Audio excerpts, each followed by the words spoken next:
Good evening, everybody. I'm Shalika De Silva. On behalf of Samadhi Buddhist Foundation, I would like to welcome all of you to our second session on Clarity of Mind for Young Adults through Mindfulness series. Before we start the session, I would like to make a quick announcement. If there are any new participants, please take a moment to register yourselves using the form which is posted on the chat box so we can send you updates and reminders about the future sessions. Now, with great respect, I invite our teacher, Venerable Panadure Chandarathana Thero, to commence today's session. Thank you. Thank you very much, Shalika. So we have started this session during the last month. So we have discussed some key aspects of mindfulness. If I were to remind them, basically, if we consider our mind typically stay in the past or in the future. So there are various things happen in the past. So there may be sort of joyful incidents or even sorrowful incidents, and our mind has a tendency to go towards the past and either enjoy them or even become sorrowful because of them. But this has become a habit. Similarly, our mind go to the future, doing a lot of planning, daydreaming, fantasizing, and so mind is again occupied by thinking about the future. So typically our mind is swaying or shifted from past to the future, from future to the past. So likewise, even though we live many years as human beings, so if we consider our life, most of the time we haven't lived in the present moment. Rather, we always think about the past or the future. So first of all, we need to get out of from this habit. So that is what we are trying in the first moment or first step in mindfulness practice. So how to bring our attention to the present moment. So in order to do that, we are occupying or we are using various methods, various techniques, or we can even say various exercises, so that our attention is drawn to the present moment. Now, fortunately, our body always stay in the present moment. Say, for example, when we are breathing, so this breathing happens utterly in the present moment. You can't breathe today for yesterday or yesterday for today. So basically, you can't breathe for tomorrow, but you are breathing for the moment, for the present moment. So likewise, there are so many various activities available in the body. Everything happens in the present moment. So we are taking the benefit of that to take our attention or take our mind also to the present moment. Say, for example, when breathing happens, so we are taking our attention to the breathing. Say, for example, taking to the closer to the nostril or closer to the upper lip, and we are trying again and again to note when it is breathing in, inhaling, we are aware now it is inhaling. When it is breathing out, we are aware that we are breathing out. So likewise, we are trying to associate this bodily experience as much as possible, so that our uh, mind also starts to stay in the present moment. So it's very much like a kind of a synchronization.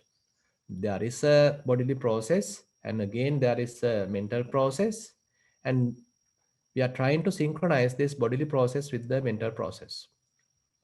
Now typically we are not doing it. There are various bodily processes are going on, but we are ignorant about them, we are negligent about them, and our mind is either in the past or the future, and we are in a different world. Now we have to come back to this our world. We have to be in the present moment. So this is the very first step in mindfulness practice. Now, there are various techniques we can occupy to enhance this facility or enhance this quality. Say, for example, when breathing in happens, you can make a note, breathing in or simply in. And when breathing out happens, you can make a note simply as out, in, out. So it is not that you are talking or by your mouth, but rather you are mentally verbalizing it. When breathing in happens, you are keeping your attention at the nostril, and when you are well aware, now it is the breathing in, it is not breathing out, now it is breathing in. You're 100% sure about it. At that time, you note it as breathing in, or simply in shortened form, you say in. It's a mental noting. We call it mental noting, or you can say labeling. So you have a physical process, physical incident at the moment happening, and you are mentally verbalizing it, or you are giving it a name. You are labeling it in. And when breathing out happens, you again verbalize it as out. So likewise, now we are trying to catch as much as possible breathing in and breathing out, inhales and exhales. So, so your duty or your target is to avoid any missing. Rather, you are trying to catch all the in breaths and all the out breaths. So you are trying to be aware of all the in breaths and all the out breaths. Now, this is like a say sport, because if your attention is drifted to something else, you may miss the ball, you may miss the breath. Similarly, if you are able to pay full attention, then you are able to catch, you are able to be aware of each and every in breath, each and every out breath. Now, similarly, say for example, another technique. Say as you're breathing in, your tummy comes forward, or the abdomen coming forward. So we call it as rising. And as you breathe out, it comes back, or we call it as falling. So you can again note about that. So you are allowing the body to breathe as it like, and as you breathing in, the tummy comes forward, and you know it is coming forward. You know it is rising, and you can mentally verbalize it as rising. During that time, you have to be very well aware at that moment, and at that moment you are verbalizing it as rising. And again, you are experiencing, directly experiencing the coming back or the falling, and then you are again verbalizing it as falling, rising, falling. So likewise, again and again, when you are aware of rising cycle, you are mentally verbalizing it as rising. When you are experiencing falling, you are verbalizing it as falling. So this is again another technique. Suppose you are to count these, that is also possible.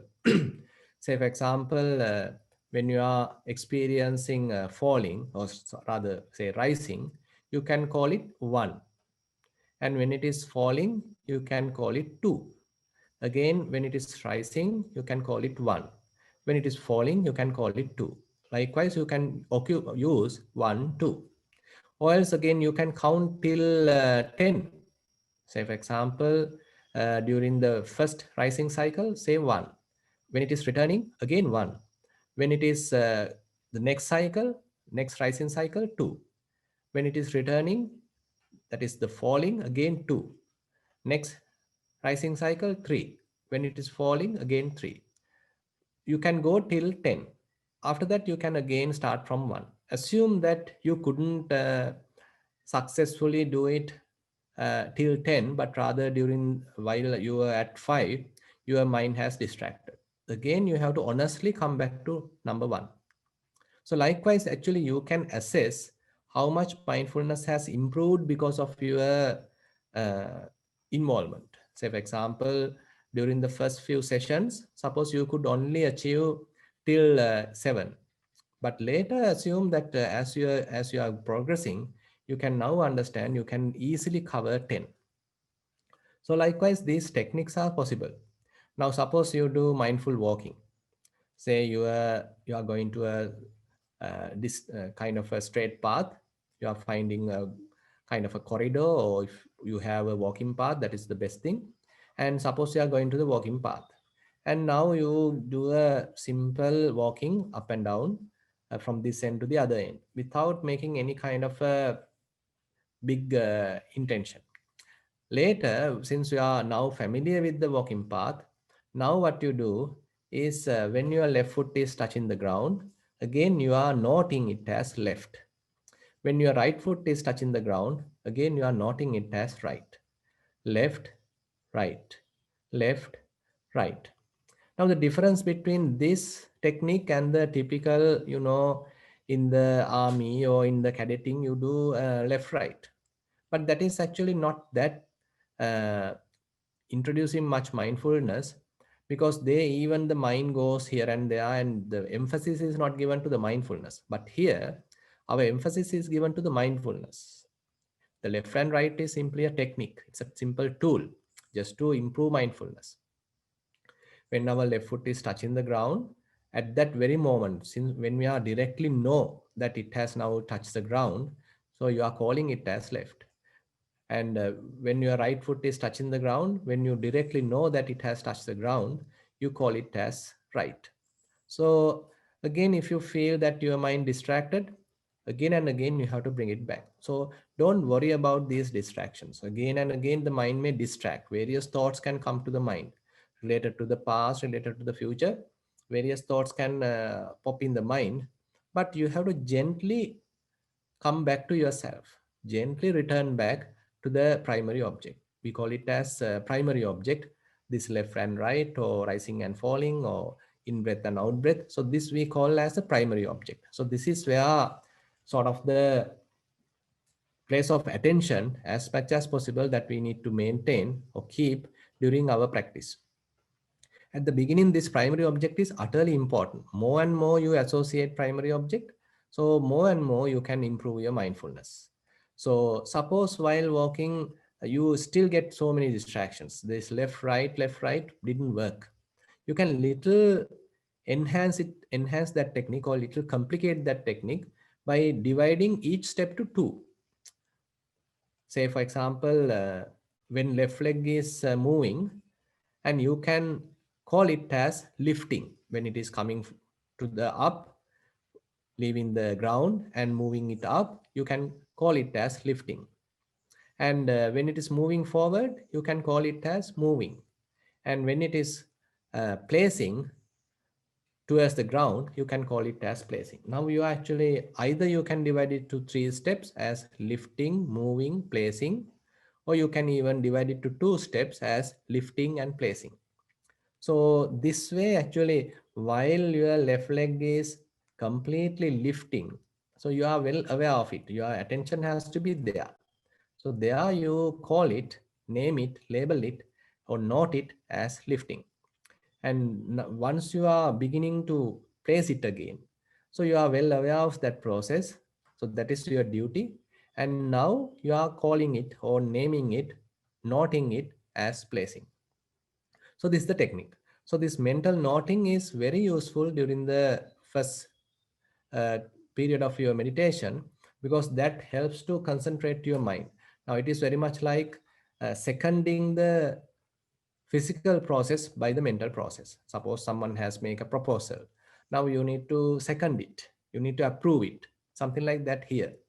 When the physical process happens, so we are mentally directly knowing it and we are approving it. We are seconding it as a verbal noting, rising, falling, in, out, or left, right, or lifting, placing. So likewise, we can utilize this mental noting technique heavily, so that during our first few months, actually you can occupy this, you can use it. Actually, you yourself can observe the benefits, can experience the benefits of this mental noting. Now we are going to show a little cartoon talking about this mental noting. I hope Shalika can show the video. Yes, Bante. Sometimes, when we're meditating and we realize the mind's wandered off, we might not know how to react. Noting gives us some very clear direction, perhaps a greater sense of clarity and confidence. In that moment, we pause and identify the nature of distraction. Oh yeah, thinking, or oh, feeling. Having noted, there's a sense of having dealt with it. This makes it easier to let go of the distraction and gently return to the object of focus. And when it happens again, which it will, we simply apply the same approach, gently noting the nature of the distraction. Now, when we begin noting, the temptation is to try and catch every single thought and feeling, but that quickly becomes tiring. We only need note the distraction when we realize that we've been lost in thought, and even then, It's a very gentle acknowledgement. Imagine it a little less like whack-a-mole and a little more like a feather, softly being placed on a fine crystal glass. So noting is when we recognize the mind has wandered. We acknowledge it, gently note the nature of distraction, let it go, and then effortlessly return to the object of focus.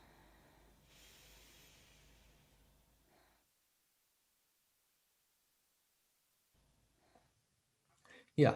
So in this video, actually, we have learned that we can use this noting either to note the primary object, or you can note the distraction and come back to the return back to the primary object. Say, for example, while you are doing sitting practice, say you are noting it as rising, falling. So you do the noting for the primary object. But at that time, suppose you got a some kind of a memory. Suppose you did a kind of a sport, or you went to the supermarket, or whatever it is. So something came to your mind. So you can simply note it as memory, or memorizing, memory. Likewise, you can simply make it a note. So you don't need to recognize the content of it. Rather, it's a simple memory. So don't give any value to that information. Rather, it's a simple memory. So you simply note it as a memory. Suppose again you are returning back to the primary object. Now again you are focusing attention to the primary object. Rising, falling, rising, falling. Now, while you are moving forward, assume that your mind again drifted towards the future. So you are planning about some activity that you need to do at the college, or you have to do at the, say, direct learning session, or you have some homework to do. So your mind started to plan. So rather than going to the content of it, you simply note it as planning. So you are gently noting it as planning. And again, you return back to the primary object.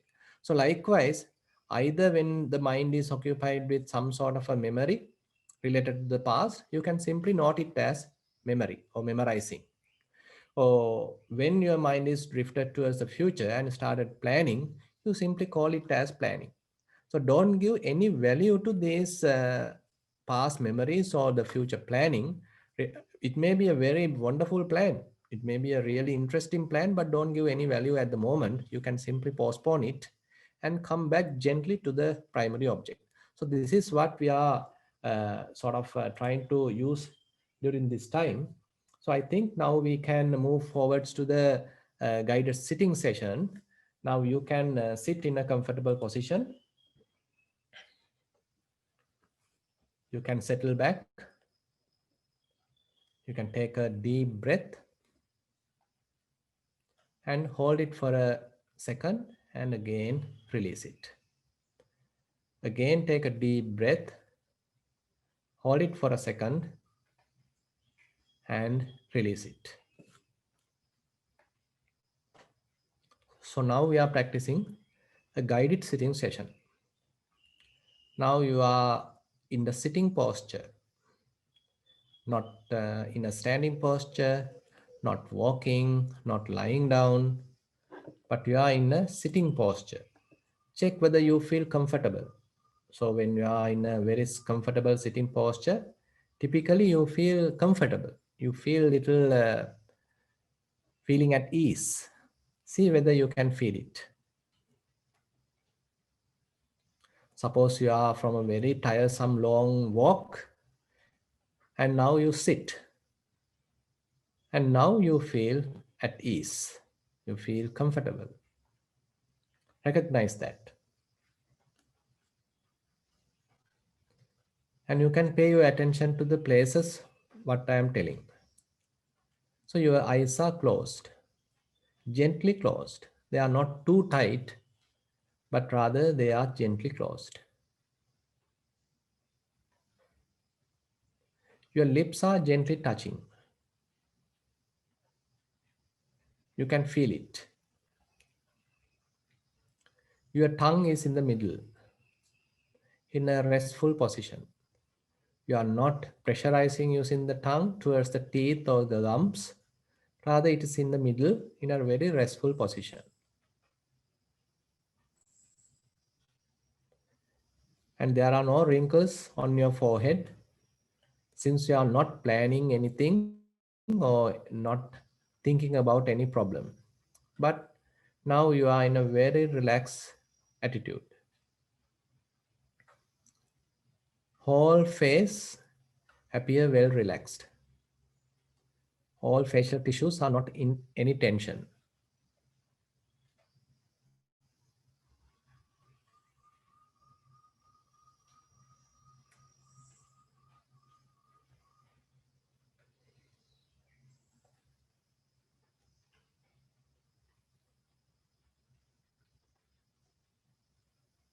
Now you can keep your attention at your nostril. Take a deep breath, hold it for a second, and release it. Come back to yourself. Relax yourself.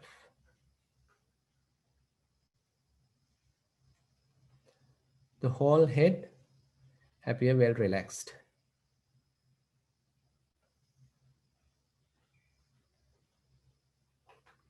And you are not holding your shoulders purposely, effortfully. Rather, they too are in a restful position.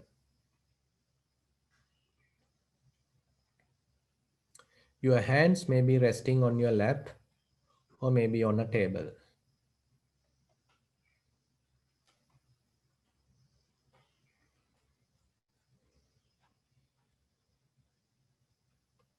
Upper half of the body straight. Maybe you are leaning onto a chair. You can feel your body weight at your buttocks. Some pressure is felt there, or at the cushion or at the chair.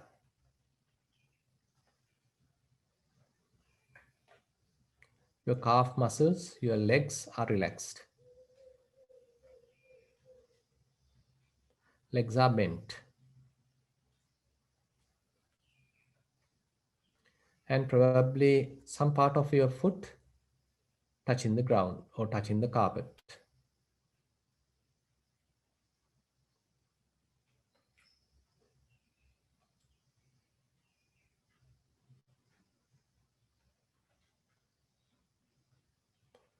So check whether you can experience your body.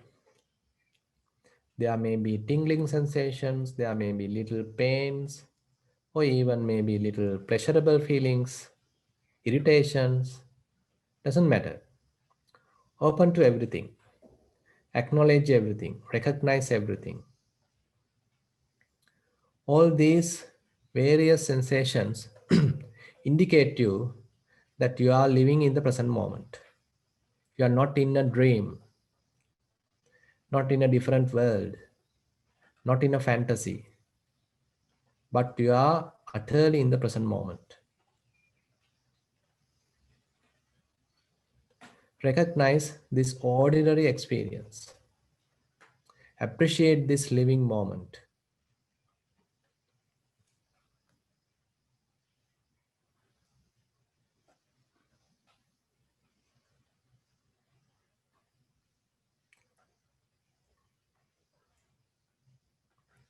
See whether you can recognize the breathing process. You can keep your attention at the nostril. See whether you can be aware of in-breath.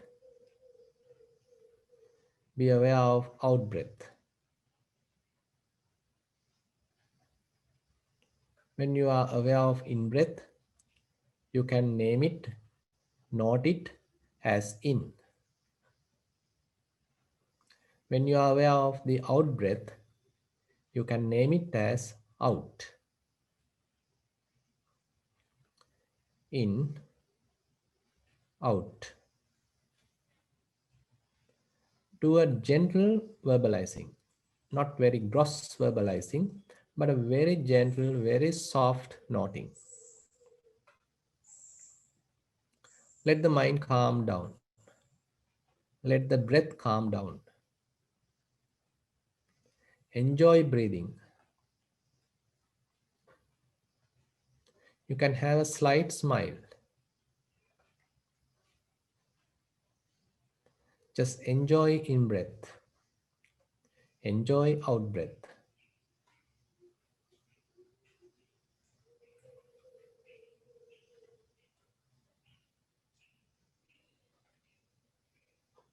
If you like, you can take a deep breath, hold it for a second, and release it.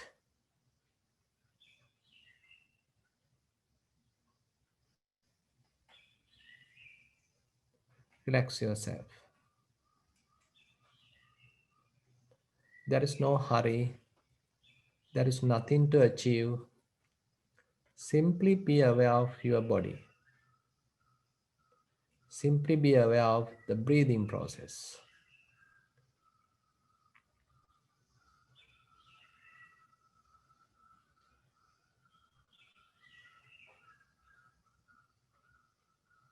If your mind distracted towards the past, if you are thinking about the past, you can recognize, note it as a memory.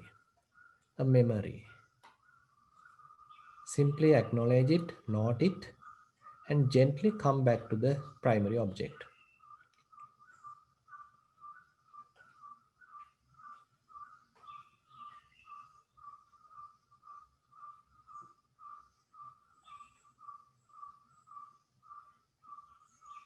If your mind distracted towards the future, any kind of planning, daydreaming, fantasizing, simply note it. Planning, planning. Again, come back to the primary object. Gently return.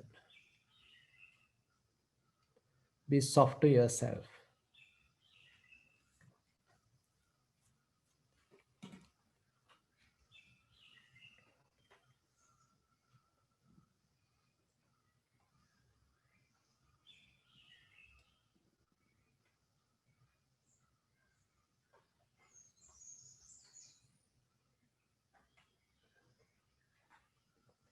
If you like, you can count the breaths. When in breath happens, 1. Out breath happens, 1. Next in breath happens, 2. Next out breath happens, 2. Next in breath happens, 3. Next out breath happens, 3. So likewise, if you like, you can count.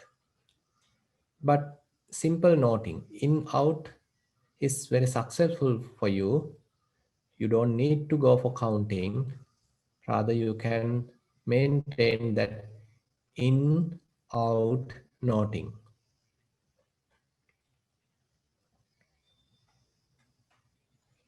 Don't complicate the process. Keep it very simple.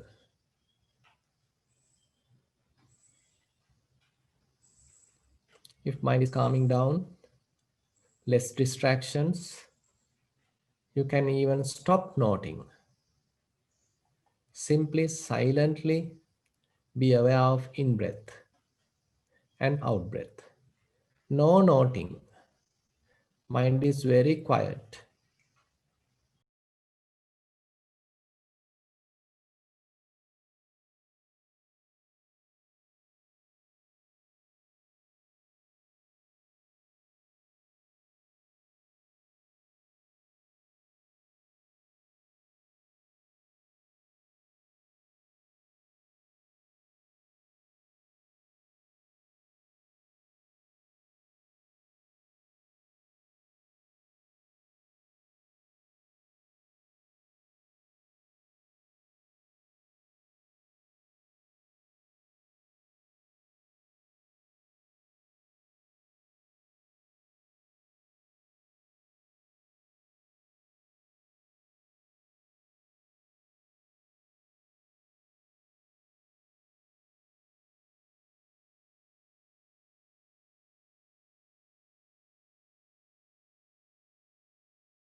Okay, you can now open your eyes.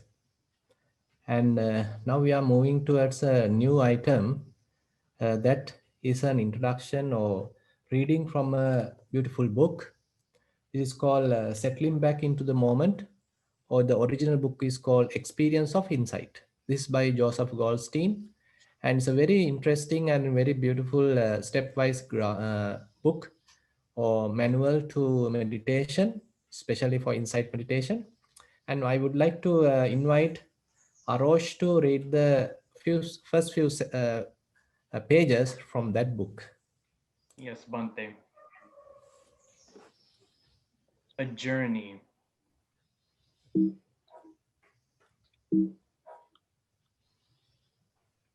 We have all begun a journey into our minds, a journey of discovery and exploration of who and what we are.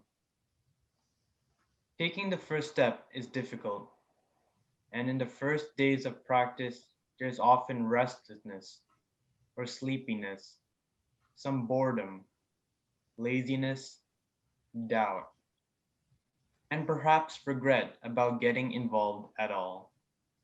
Okay, I like to pause a little. Now, these few points, this restlessness, sleepiness, some boredom, laziness, doubt, all these are sometimes called as hindrances. So, if you have read about some Dhamma, so Buddha talks about 5 hindrances. They are called kama chanda, sensual desire, vyapada, that is the ill will, and then the thinamida, that is called srotantopa, then uddachako that is called srotantopa, and then the doubt, that is the vichikicha. So this is a familiar phrase available in Dhamma. So typically, so it's our first step during our session. So slowly, as our mind calms down, so we are able to overcome these hindrances. So because of this sensual desire, so we like to think about various enjoyment we did using our eyes, various enjoyment using our ears. So likewise, we like all these sounds, sights, smells, tastes, touches, all these things we like. So therefore, various memories related to these either past sensual desires of enjoyment or the future plans related to the enjoyment is coming to our mind. So when our mind calms down, so this sensual desire also has calmed down. And again, you might have various resentments towards very different people. So that also may calm down. And again, there is some kind of a restlessness in the mind. So if you are able to uh, improve your attention, improve mindfulness, this restlessness also calms down, so your mind start to settle.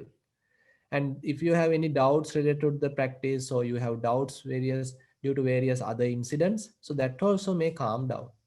But the unfortunate thing is you might even fall asleep.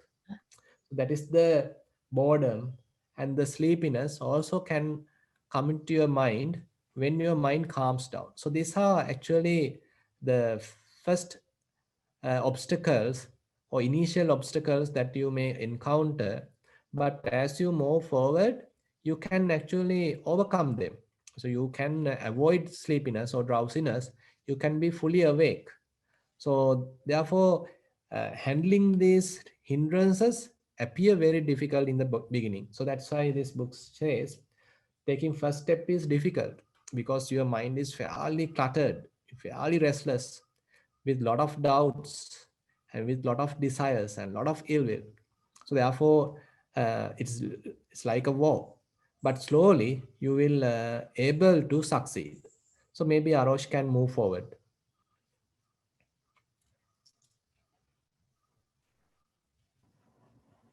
It's not an easy thing that we have set about to do, this training and purification of the mind.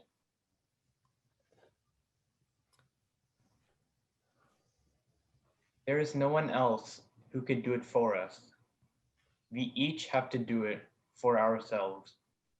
Be awake, moment to moment, paying attention to what's happening in a total way. There's nothing mystical about it. It's so simple, direct, and straightforward, but it takes doing. That's what meditation is all about. That's right.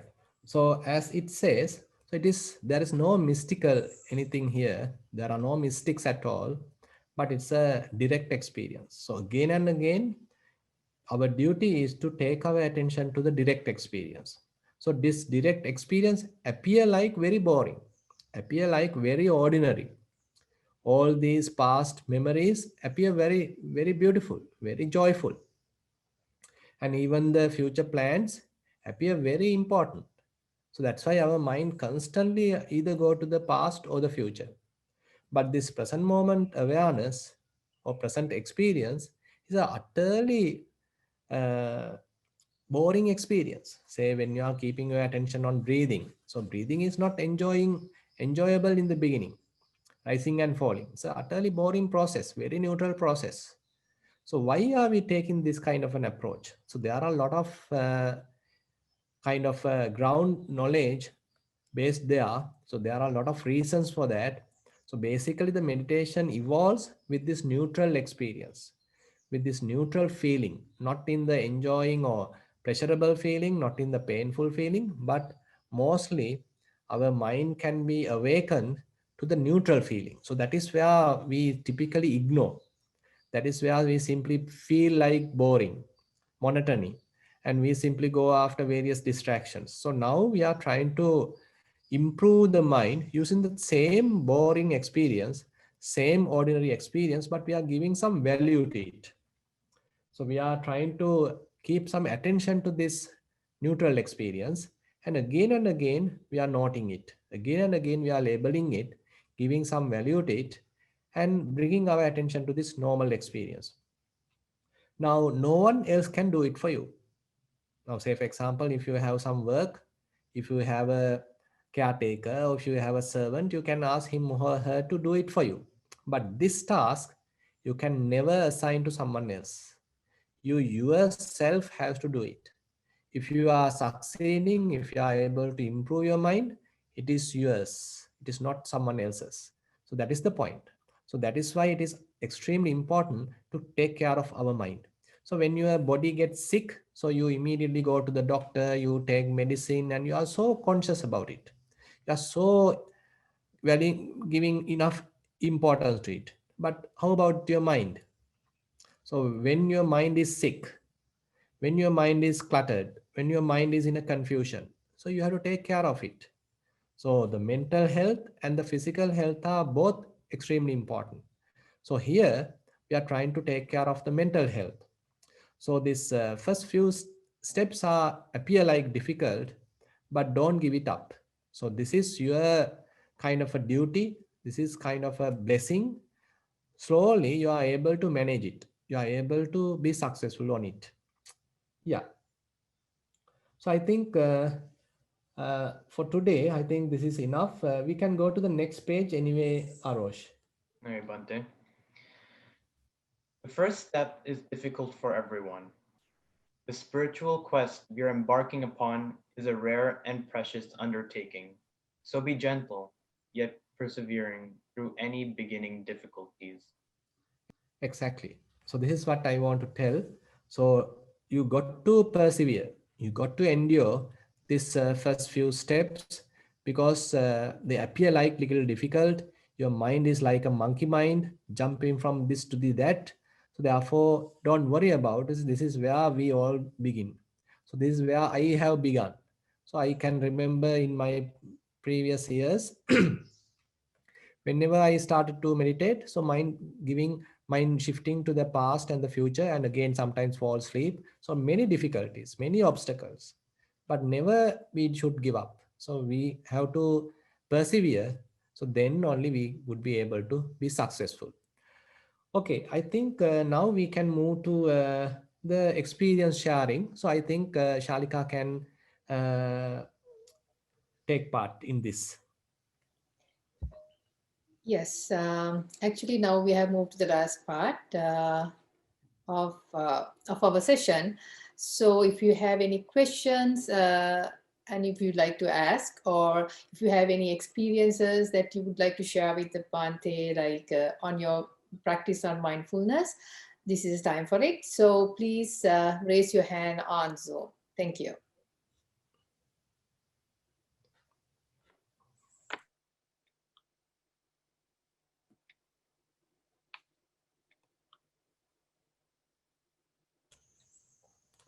Since there are no volunteers, how about asking from Arosh?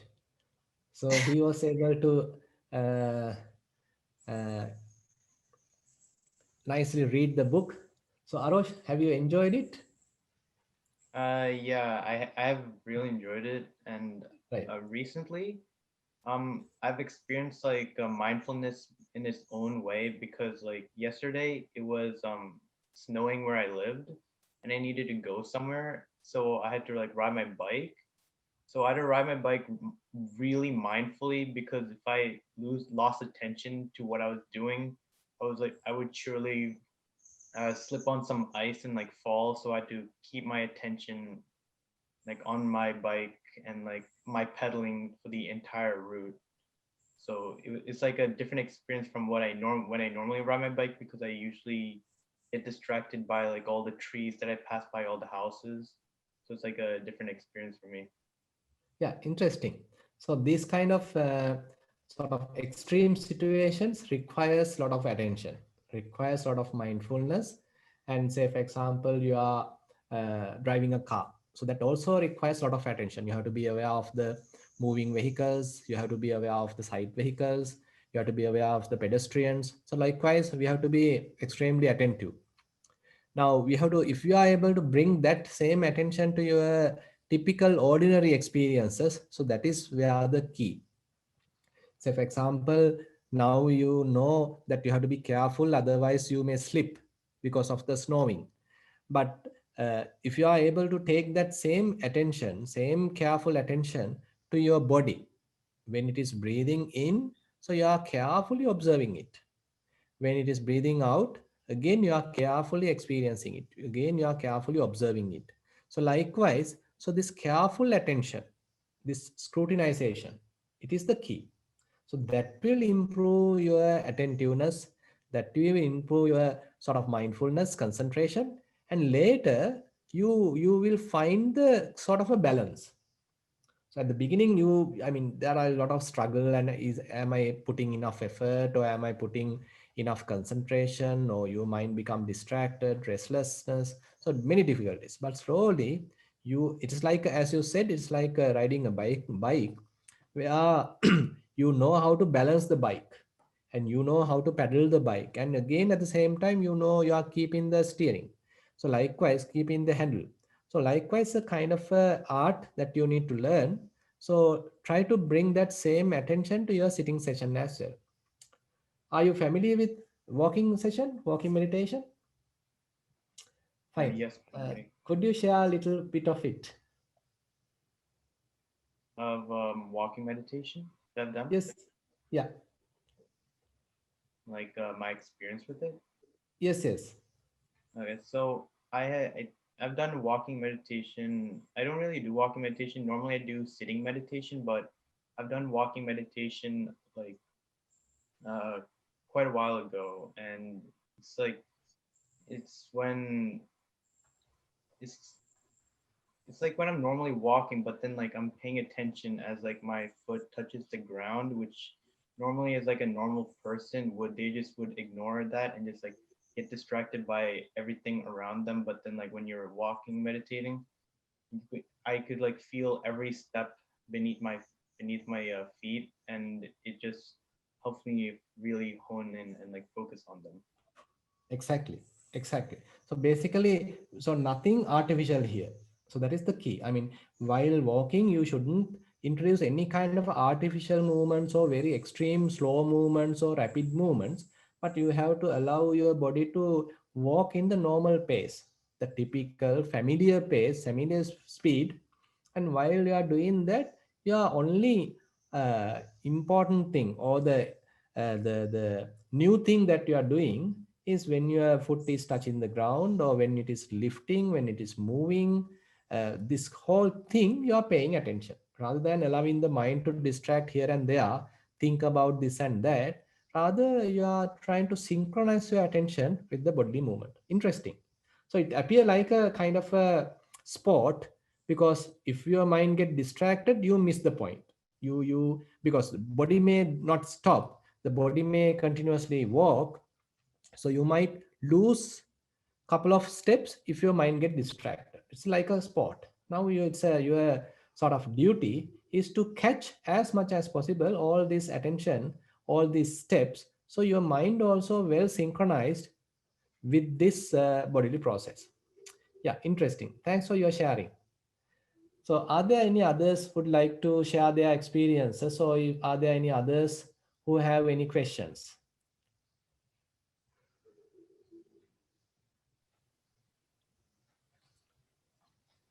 Yeah, it would be really nice if if anyone has any experiences on like, mindful activities, right, Bante? Then, sharing that would be really great.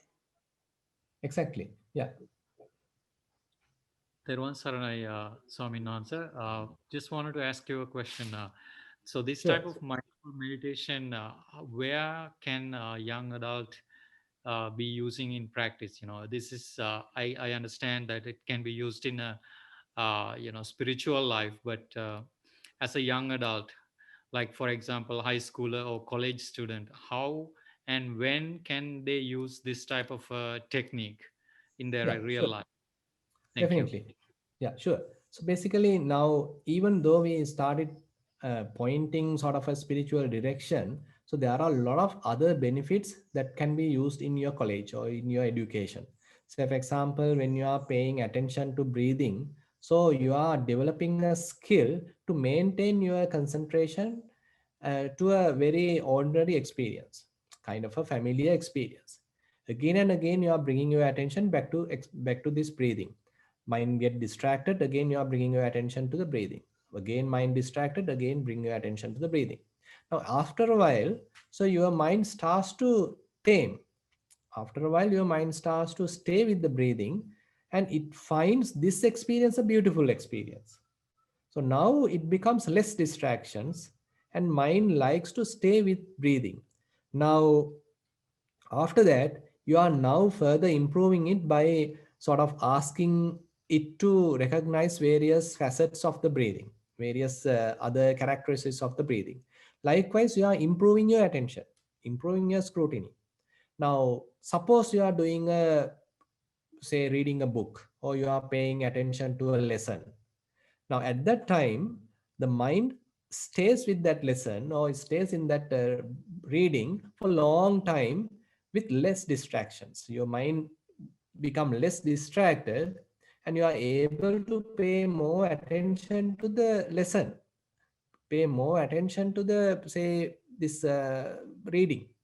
Mind get less distracted, and you are well focused, and whatever the content of the book, immediately you are able to grasp, immediately you are able to understand, because your mental power is well focused on the lesson. Now, otherwise, what happened? Otherwise, suppose you are reading a couple of pages, or maybe even a one paragraph, and again mind distracts. You are in a dream for a couple of seconds or even a couple of minutes. And after a while, again, you are returned back to the book, another paragraph, and again, you are shifted, distracted to something else. Again, after a couple of minutes, again, you are returning. So this way, it is very unlikely that your memory may get improved. Very unlikely that you can learn carefully, or kind of effectively, because again and again your mind get distracted. But if you are able to develop your concentration, your attention, using these kind of mindful techniques, so that actually helps your learning in your lessons. And not only that, since you are having a more clear mind, clarity of mind is available, so your memory power is also very high. So while you are paying attention to the book, so all the content is well registered in your mind, so the memory also improves. And the beauty is, suppose now you are go to a examination, or when so oral examination, whatever it is, and at that time also, if you are able to maintain this calmness, clarity of mind, easily you can recall it. So that is also there. And again, you are having more self-awareness about yourself. So more and more, you have some awareness about yourself. You know how you feel. You know how your mind works. You know how your body works. And similar thing happens outside as well. Now you can feel someone else's feelings. You can understand someone else. So likewise, so it's a kind of a win-win situation where even though we call it a kind of a spiritual practice, true it is, we are taking it so deep aspects, but before that, there are a lot of other benefits that you can use in mundane life. Yeah.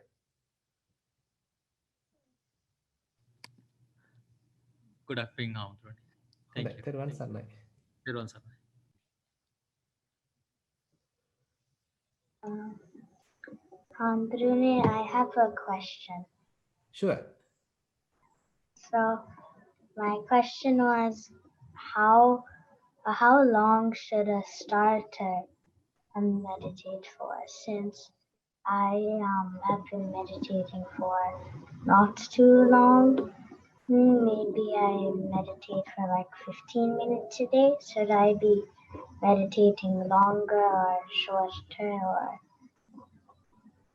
Yeah. how? So you, yeah, you can start with 15 minutes. It's a good time because it's difficult for a beginner to sit long, and 15 minutes is a good time. So try to be aware of yourself. So how this body works and how this body is uh, reported or placed, and how your hands are touching each other, how your face is placed. So likewise, you are taking your attention to yourself and sort of observing yourself, scanning the body, and this may lead another 15 minutes. So likewise, you next time try to make it 16 minutes. Say after a week, you can extend it to 17 minutes. So likewise, you can improve it. So typically, we are extending it maximum 1 hour. So that is more than enough. So at the moment, if you are able to continue for 15 minutes, so slowly improve it, and 15 minutes is a good time. Yeah. Thank you, Andrune. Good afternoon. Yeah. There one Sanai.